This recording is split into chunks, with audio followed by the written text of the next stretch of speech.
A devoted mother raises her husband's 2 children as her own, believing deeply in the quiet family life they've built together.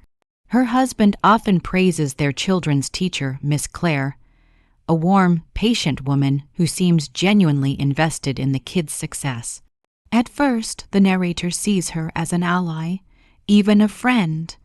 But small things begin to feel off: late night messages, her husband dressing unusually well on school days, secretive smiles, and a strange tension whenever Miss Claire's name is mentioned. She pushes the doubts away until one afternoon, she accidentally discovers a string of intimate messages between her husband and the teacher. The affair had been going on for months, right under her trusting eyes. Heartbroken, but determined to protect the children, she quietly gathers evidence, confronts him, and refuses to let their home become a battleground. The community soon finds out. The school becomes involved. Miss Claire faces professional consequences.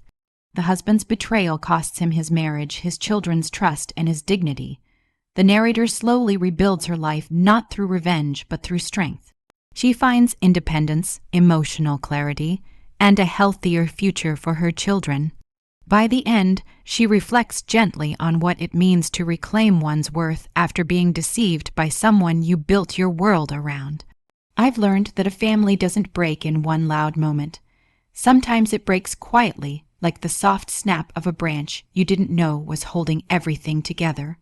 And for me, that snap happened the day I saw my husband smile at our children's teacher in a way he hadn't smiled at me in years. But I'm getting ahead of myself. Let me take you back to the morning when everything still felt normal, or at least when I still believed it was. The day started with the smell of butter and cinnamon. I was standing in our little kitchen, flipping French toast for the kids while the kettle hissed behind me. The windows were cracked open just enough to let in the early breeze, and the sounds of our neighborhood filtered through.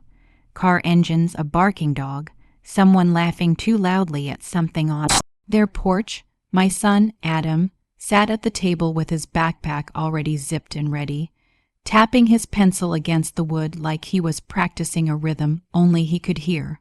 My daughter, Chloe, half asleep, had her cheek smushed against her cereal bowl. And my husband, Mark, well, he was the last one to come in like always. He walked in while adjusting his shirt, smoothing out the collar with those practiced strokes that once made me feel chosen special. That morning, though, something in the gesture felt too careful, too deliberate. "You look nice today," I said, sliding the French toast onto plates. He shrugged like he barely noticed. "Big meeting," he said. "Gotta look the part." He said that a lot lately. Big meeting. So many meetings for a man whose job rarely required more than jeans and a decent polo shirt. "Mom," Adam's voice pulled me out of my thoughts. "Can we go early today?" Miss Claire said she'd show me the snakeskin in the science room. Behind him, Mark chuckled. "She's really good with the kids. I swear, she's the best teacher they've had." He said that a lot, too. Too much, if I'm being honest, but back then I brushed it off. After all, Miss Claire really was good with them. She was gentle with Chloe's shyness, patient with Adam's curiosity, and she had a way of making every parent feel like their child was the brightest star in her classroom. I remember thinking, I wish more teachers were like her. I remember thinking we're lucky. Funny how luck can turn out to be anything but. We drove the kids to school together that morning, which was rare. Mark usually left earlier, but he claimed he had time to spare. And maybe I should have noticed it then, the way his eyes followed Miss Claire as we approached the classroom door. The way her cheeks warmed when she saw him, like someone had quietly lit a candle inside her, but I didn't. Because why would I? You don't go searching for betrayal in the faces you trust. She greeted us with that smile she always had. Bright, warm, just a little too much for 8A. M. "Good morning. The kids were talking yesterday about the class garden project. They're very excited. They talk about it nonstop." I laughed. Adam even asked if we could start composting at home. "Oh, that's wonderful." Her voice caught, just for a second. A tiny pause, then she recovered. At the time, I told myself she'd just run out of breath or maybe swallowed the wrong way. But now, when I replay that moment, it feels like something else, like she saw something in my face that made her heartbeat trip over itself. But I didn't know any of that then. I was just a mother dropping off her children, smiling at a teacher who seemed too good to be true. When the kids ran inside, Mark lingered too long. He adjusted the strap of Chloe's backpack, even though she wasn't wearing it anymore. Then he laughed at something Miss Claire said, even though I didn't hear a joke, and then she touched his arm, just with her fingertips. Light, quick, but familiar. "See you later," she said softly. Not "see you both later," just you. He didn't correct her. And something in me, some buried animal instinct shifted, not panic, not jealousy, just a whisper. A whisper I ignored. The rest of the day moved the way busy days do. I went to work, I returned calls, I handled bills, cleaned up after dinner, and helped the kids pack their backpacks for the next morning. Mark came home later than usual. He texted, running late, more meetings. The usual line. When he walked through the door, his hair was neater than when he left. His shirt was pressed around the collar again. His eyes were too bright for someone who claimed to be tired. Long day, I asked, "Yeah, you know how it goes," but I didn't because he never told me more than that. He kissed me on the cheek, fast, barely there, then walked past me toward the shower, and that was when I saw it. A tiny smudge on his collar, barely noticeable, a soft peaky color. At first I thought lipstick, but it didn't look like lipstick. It looked like the kind of cheap, chalky classroom makeup teachers wear when they're too exhausted for anything else. I touched it with my thumb. It came off. "Mark." I called after him. "Yeah. You've got something on your collar." He glanced back, eyes flicking to the spot, then shrugged casually. "Probably Chloe's paint. You know how messy she is." He laughed and kept walking, and for the first time in our marriage, I didn't laugh with him. That night, as he slept beside me, facing the wall instead of me, I lay awake listening to the humming of the ceiling fan, watching shadows from passing cars crawl across the bedroom walls. I thought about the smudge. I thought about Miss Claire's lingering smile. Her two bright eyes, the way she'd paused earlier, as if something inside her slipped when she looked at me. I thought about how Mark had taken the long way home that morning, how he'd walked ahead of me at the school, how he'd barely touched me, barely spoken. I tried to tell myself I was imagining it, overthinking, stressing, but the whisper in my chest wouldn't quiet. Something was changing, something I couldn't yet see, but could feel like cold air seeping under a closed door. I didn't know it yet, but the truth was coming.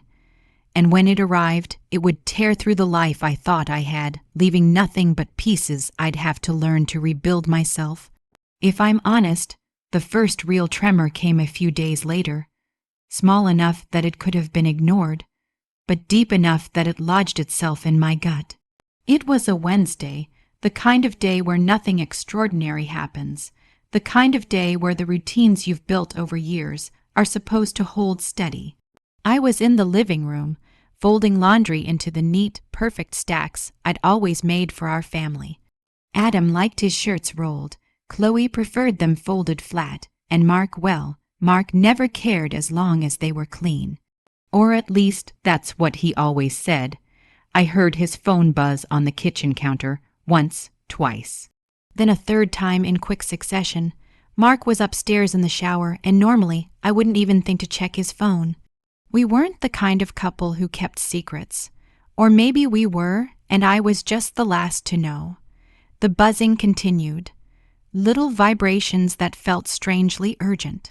Finally, I walked over. The screen lit up before I even touched it. "Claire, I'm at school. Can you talk?" Then another, "Claire, please, it's important." My breath caught. Not because of the name. Well, not only because of the name, but because the contact photo wasn't just her school portrait. It was a picture I'd never seen before. She looked softer, holding a mug, smiling in a way that didn't look like a teacher smiling at a classroom. more like a woman smiling at a man she trusted. The phone buzzed again. Claire, I can't stop thinking about earlier. Earlier? Earlier when? Earlier what? I stared at the screen, the messages blurring for a second as the air left my lungs. For a moment, I felt like I was floating outside my own body, watching myself from above, watching my trembling fingers hover over a truth I wasn't ready for. I didn't open the messages, not then. I just backed away slowly, like I'd stepped too close to a cliff without realizing it. The shower turned off upstairs, and suddenly I was moving fast, shoving towels into the laundry basket, pretending I had been busy the whole time. My heart was pounding so loudly I swore he'd hear it from across the room. He walked into the hallway, towel draped around his waist, hair dripping. "Hey," he said casually. "Did my phone buzz? I thought I heard something." I swallowed, lightly, carefully. "Yeah, maybe once or twice. Probably spam." He nodded, but his eyes moved quickly to the counter. Too quickly, too instinctively. He grabbed the phone like it was precious, like it was fragile, like he was afraid someone else might hold it. He didn't mention the messages. He didn't explain the calls. He didn't even pretend. And before I could think of what to say, or even breathe, he walked past me and disappeared into the bedroom. For the rest of the evening, there was a heaviness between us like fog drifting through the house, subtle enough to ignore but impossible to fully escape. He was quieter than usual, smiled less, looked at his phone too often, the way teenagers do when they're in love with someone they shouldn't be. At one point, he left the room to check emails, but I could hear the sound of his fingers tapping too softly for work. The low, almost intimate hum of his voice through the closed door. The awkward mix of guilt and longing that clung to every muffled syllable. I didn't need to hear the words. My heart already understood. The next day, I decided to drop the kids at school alone. Just to breathe, just to watch, just to see. I walked them to Miss Claire's classroom. Everything looked normal, the posters on the walls, the gold star chart, the little reading corner Chloe loved, the warm, sweet scent of crayons and dry erase markers. Miss Claire looked up from her desk and smiled widely. "Good morning," but this time her smile didn't reach her eyes. They flickered quickly to the hallway behind me, instinctively looking for someone or making sure someone wasn't here. "Mark didn't come today?" she asked too casually. "No," I said, my voice steady despite the storm in my chest. "Just me." She tucked a strand of hair behind her ear. A nervous tell. I'd never noticed that before. "Ah, well, I hope he's having a good morning." The way she said his name, soft, careful, felt wrong. Too familiar, too wrapped in something private. My stomach twisted. "Do you two talk often?" I asked. Her smile faltered, just a hairline crack. "Oh, just school-related things, you know how it is." I nodded. "How's the snakeskin project coming?" I asked, to make things feel normal again. She blinked, confused. "The what?" "The snakeskin. Adam said you were showing him one." She shook her head. "No, I haven't brought anything like that." A chill crawled over my skin. So he lied, over something so small, so unnecessary. Why? Because he needed an excuse. Because he needed the kids there early. Because she needed him there early. I thanked her, walked away, and held myself together until the kids were out of sight. Then I stood in the hallway, staring at the floor tiles until they blurred.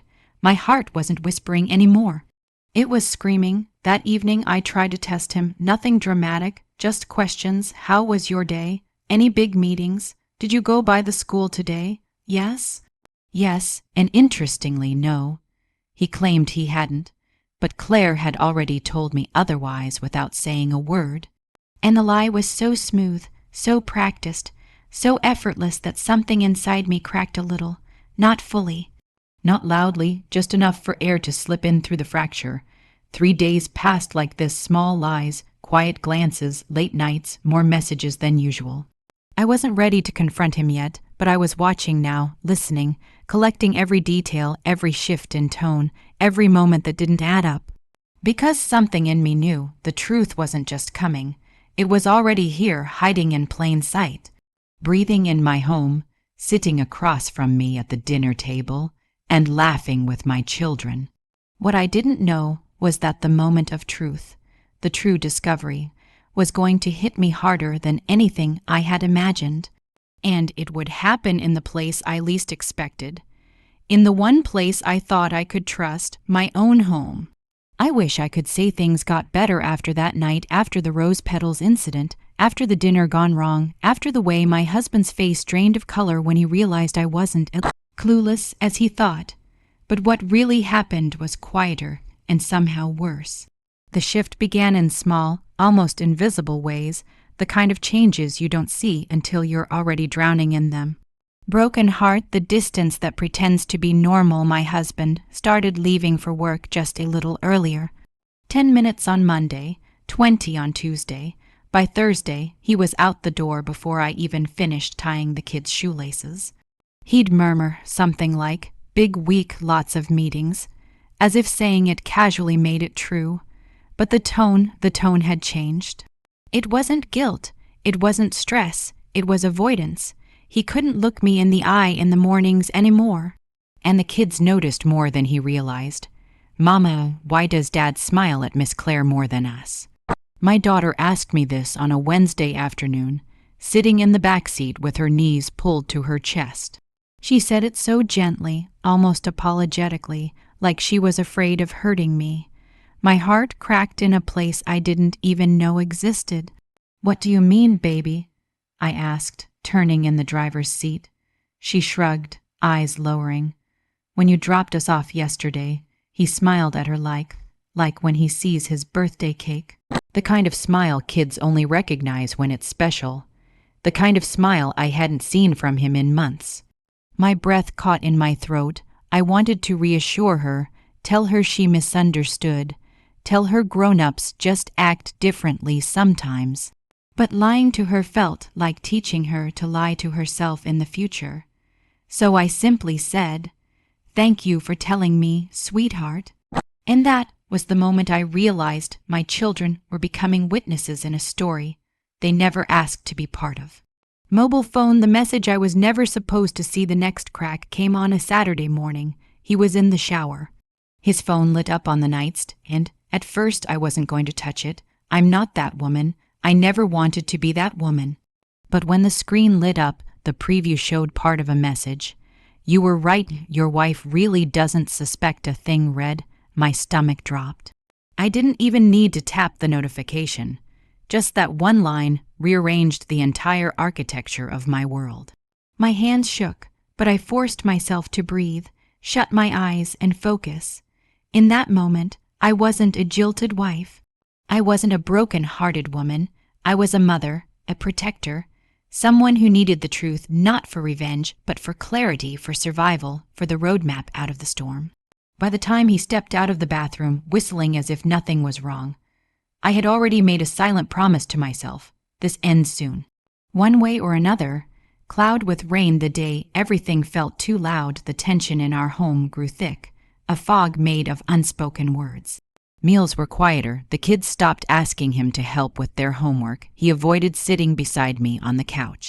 Even the way he closed doors became different, softer, careful, like he was afraid of drawing attention to himself. One night, I found myself standing alone in the kitchen after everyone was asleep, staring at the same pot of water boiling over and over. The house felt too loud. My own heartbeat felt too loud. I didn't cry, not yet. I just stood there and let the truth settle in, even though I hated every inch of it. He wasn't just drifting away. He was building a new world somewhere else with someone else, and pretending I was too naive to see the construction happening. Memo, the journal entry that changed everything had happened on a rainy Thursday. I was cleaning the boys' room when I found my steps and small blue notebook under his pillow, the one he used to draw superheroes in. But this time, the page wasn't a drawing. It was a short diary entry written messily in pencil. Dad took us to school early so he could talk to Miss Claire again. She hugged him. "I don't think Mom is supposed to know." I sat on the edge of the bed, the notebook trembling in my hands, My children had been carrying this secret alone. They were watching everything, processing everything, figuring out the truth before I ever wanted them to. It wasn't just my marriage breaking. It was their childhood innocence being chipped away, piece by piece. Crescent moon, the night I finally admitted it to myself that night, after everyone slept, I walked onto the porch and sat there in the dark, listening to the quiet hum of the neighborhood. I whispered the truth out loud for the first time. He's having an affair. The words tasted like metal. Like something old and cold buried under my tongue, but saying it didn't break me, it steadied me, it reminded me of who I was before heartbreak tried to rewrite me. A woman who had survived worse. A mother with a backbone made of iron and softness braided together. Someone who would not let lies define her home. And deep in that quiet night, I made another silent promise. I am not going to be the last one to speak in this story. I will not be erased. I don't remember walking into the house. I don't remember putting my keys down or taking off my shoes or even exhaling. All I remember is the feeling, a cold, thin thread pulling tight in the center of my chest, as if my body already knew something my mind hadn't caught up with yet. The kids were in the living room drawing. Jacob held up his paper proudly. "Mom, look, I made a dinosaur family." I smiled, the kind of smile that only lives on the face, not in the heart. "That's beautiful, baby." I kissed the tops of their heads, smelling crayons, shampoo, and innocence, and told them I needed to rest for a second. I walked straight to the bedroom. My phone was still in my hand, warm from how tightly I'd been gripping it. Earlier, in the car, I'd seen a notification flash across the screen while I was texting my sister. A name, a preview, Claire, same time tonight, I miss you already. At first, I thought it was a different Claire. A coworker, a family friend, anyone else, but the profile picture, it was her, the teacher, the woman my husband insisted was just dedicated to the kids. I'd clicked it, heart hammering against my ribs, and what I saw, I felt it like thunder inside my bones. Now, sitting on the edge of our bed, I unlocked the phone again, just to confirm that it hadn't been some kind of hallucination. But it wasn't. It was all still there, message after message, week after week, a slow, burn betrayal written in tiny bubbles of casual intimacy. "Claire, you made my morning. Him, because of last night. Claire, I can still feel you." My breath caught. I clamped my hand over my mouth, not to keep from crying, but to keep from screaming. There were photos, too. Not explicit, but intimate. A picture of his hand intertwined with hers, unmistakable because of the scar on his thumb from the night he cut himself slicing onions. A selfie she sent him from her classroom before the kids arrived, her eyes soft, her smile small and secretive. I scrolled further. There was a voice note. I pressed play. Her voice was quiet, almost a whisper.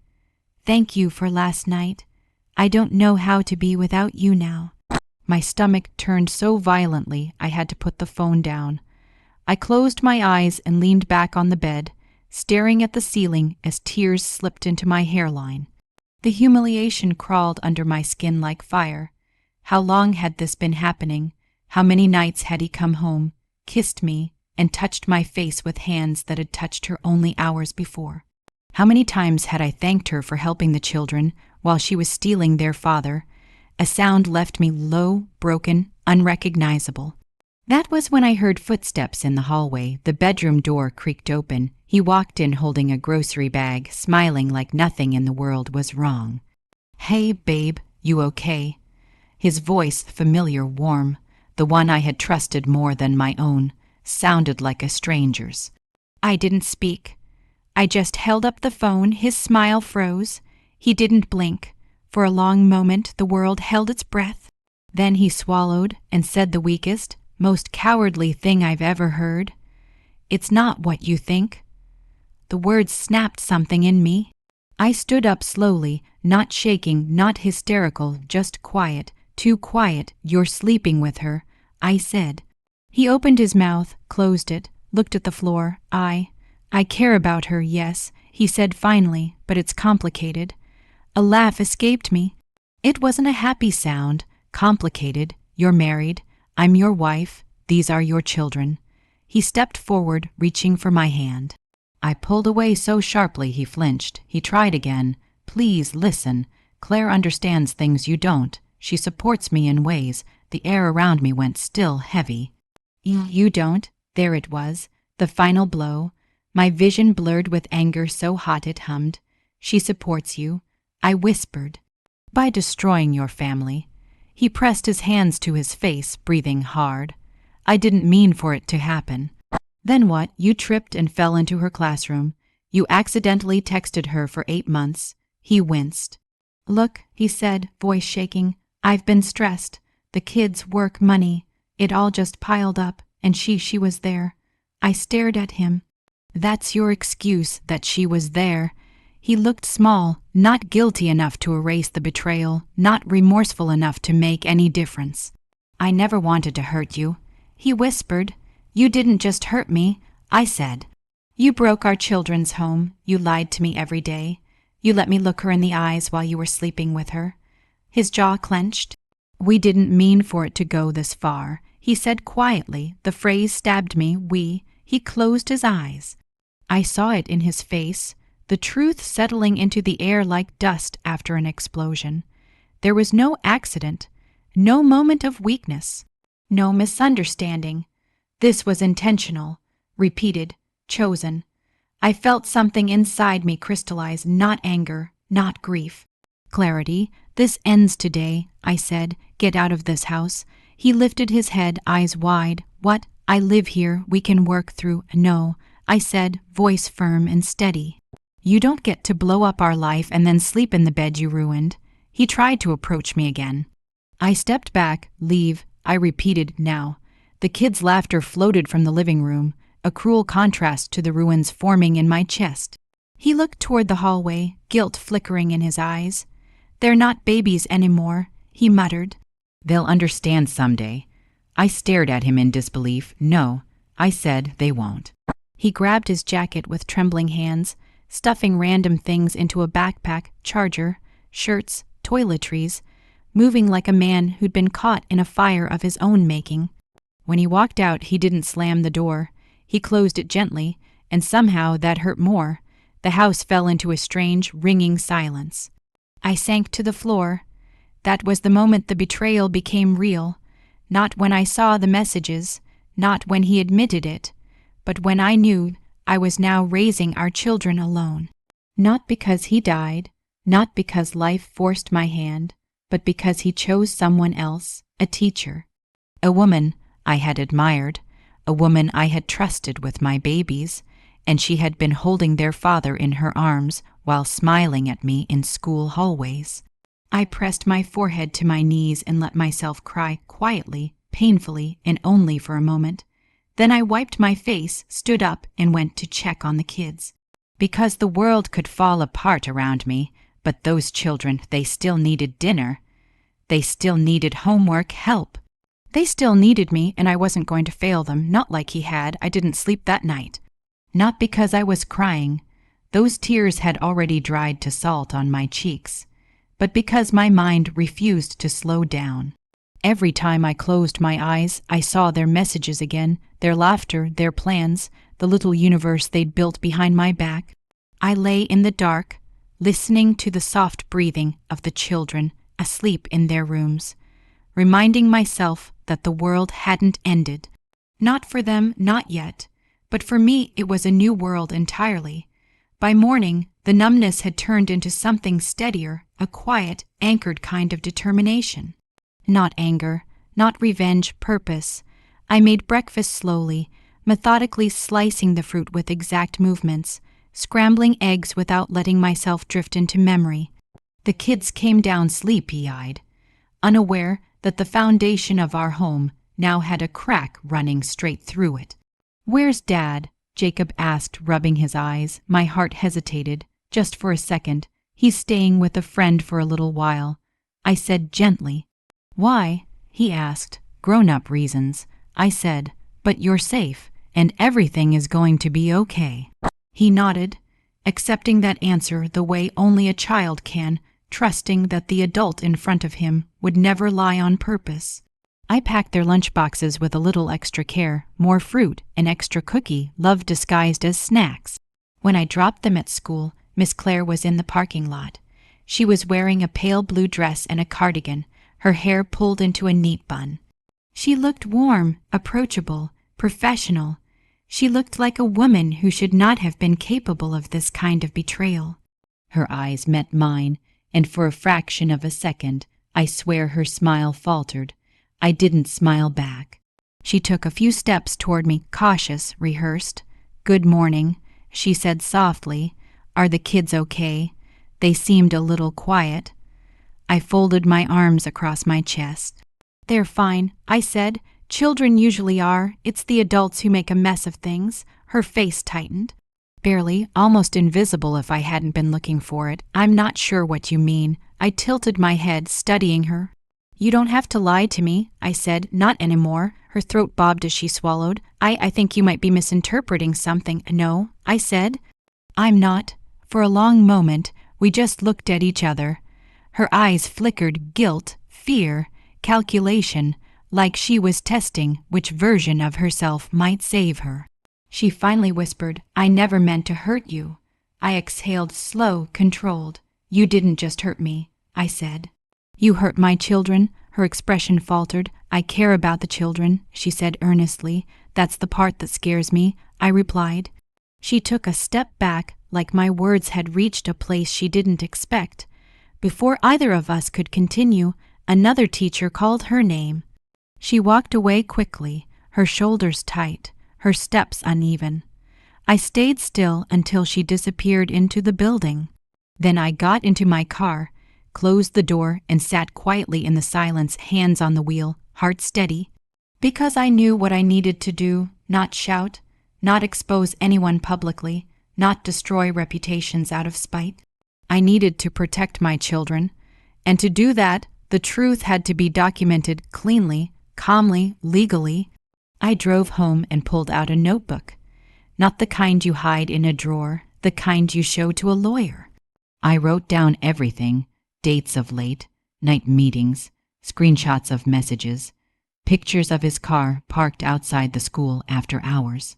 Notes about the kids mentioning how Dad always helped Miss Claire carry things after school. Piece by piece, I turned my heartbreak into a timeline, into evidence, into something that could stand even when my emotions couldn't. Around noon, my sister called. "Hey," she said cheerfully at first. "I saw you text last night. You okay?" I hesitated, the silence on my end lasting a little too long. Her voice shifted instantly. "Sweetheart, what happened?" I told her everything, not the screaming version.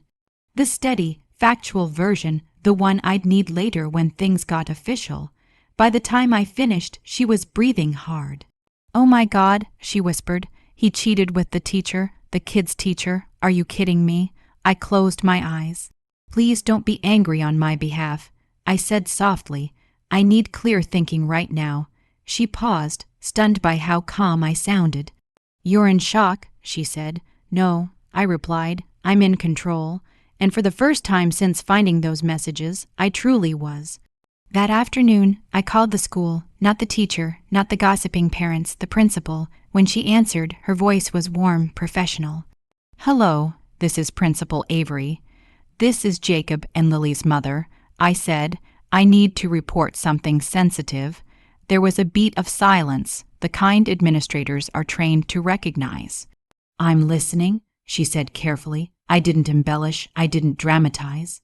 I simply explained, step by step, what I discovered, and that a teacher had engaged in a relationship with a married parent, creating a conflict of interest, emotional harm, and an unsafe dynamic. "For my children," the principal exhaled sharply. "Do you have evidence?" she asked. "Yes," I said, "a lot." Her voice lowered.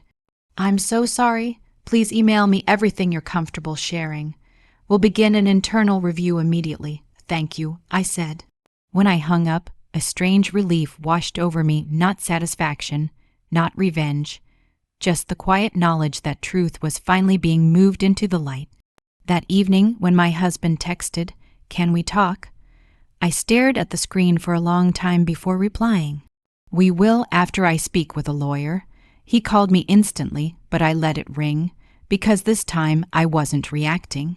I wasn't breaking, I was planning, protecting, acting for myself, for my dignity, for my children. And for the first time in a long time, I felt strong again. The days that followed unfolded like slow, coming dawn, first gray, then soft, then full of a light I hadn't expected to see again. The school completed their investigation swiftly. Miss Claire was placed on administrative leave, and soon after, she resigned quietly. The community whispered, but not cruelly, more with the kind of concern people feel when something sacred, like trust in a teacher, is broken. My husband attempted apologies, long paragraphs filled with regret, excuses, declarations of love. But there was a hollowness to his words, something that didn't connect with the woman I'd become over the past few weeks. I didn't scream, I didn't throw things or demand explanations he couldn't give. Instead, I protected what mattered. I met with a lawyer. I established custody arrangements. I made sure the children had stability, therapy offered by the school, and a gentle explanation. Sometimes grown-ups make choices that aren't healthy, but that doesn't change how much you're loved. They cried, but children are resilient, and I reminded myself daily that love was still present in their lives, in me, in their routines. In the quiet strength, our home began to grow again. As for me, I slowly rebuilt the parts of myself that betrayal had hollowed out. I went back to work. I took up morning walks again, the ones I used to skip because I was too busy worrying, too busy keeping peace. No one else was keeping with me. I laughed more freely, like my chest finally had space again. And one evening, months later, I sat on our back porch watching the children chase fireflies, their laughter dancing in the air. A soft breeze brushed my cheek, carrying the smell of jasmine from the fence. For the first time since everything shattered, I felt something gentle and real settle inside me. Peace. Not because the story ended perfectly, life rarely does, but because I had chosen myself, I had chosen truth.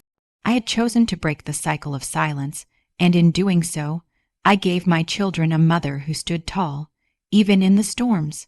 I breathed in the cool night air, exhaled slowly, and let the last pieces of hurt drift away like tiny lights in the dark, fading, then gone. Whatever the future held, I knew this much: I wasn't broken. I was beginning again.